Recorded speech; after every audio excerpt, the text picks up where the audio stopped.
La deuxième chose que nous allons voir dans la dimension surnaturelle, la deuxième chose que nous allons voir, c'est que la miséricorde de Dieu doit te connecter à la plénitude du Saint-Esprit. Elle doit te connecter à la plénitude. Elle doit te connecter à la plénitude du Saint-Esprit.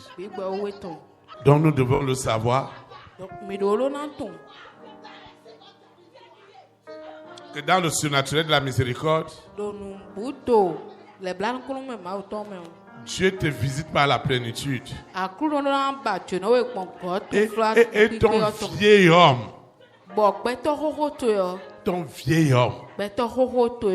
disparaît totalement. Au nom de Nazareth. Vous savez qu'on ne peut pas voir ton vieil homme s'il n'y a pas l'adversité. Il faut l'adversité. C'est là où ton vieil homme va sortir.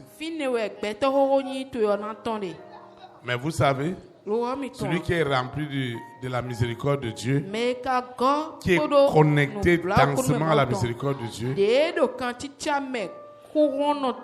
plus il y a de l'adversité, plus le meilleur qui est en lui doit sortir.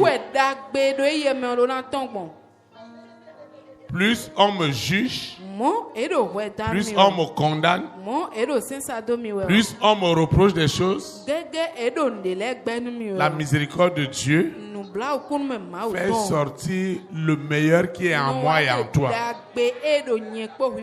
L'amertume ne peut pas sortir. La frustration ne peut plus sortir en moi. Parce qu'elle n'existe pas. Ce n'est plus toi qui vis. C'est Christ qui vit en toi.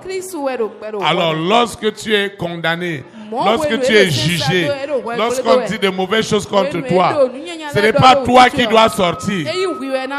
Mais la miséricorde de Dieu fait apparaître Christ. La miséricorde de Dieu est dans les bontés de Dieu. Tu ne vas pas t'agiter à chercher la justice des hommes, à chercher la justice des hommes, à utiliser des arguments pour convaincre. Mais la miséricorde de Dieu, elle va convaincre même tes ennemis.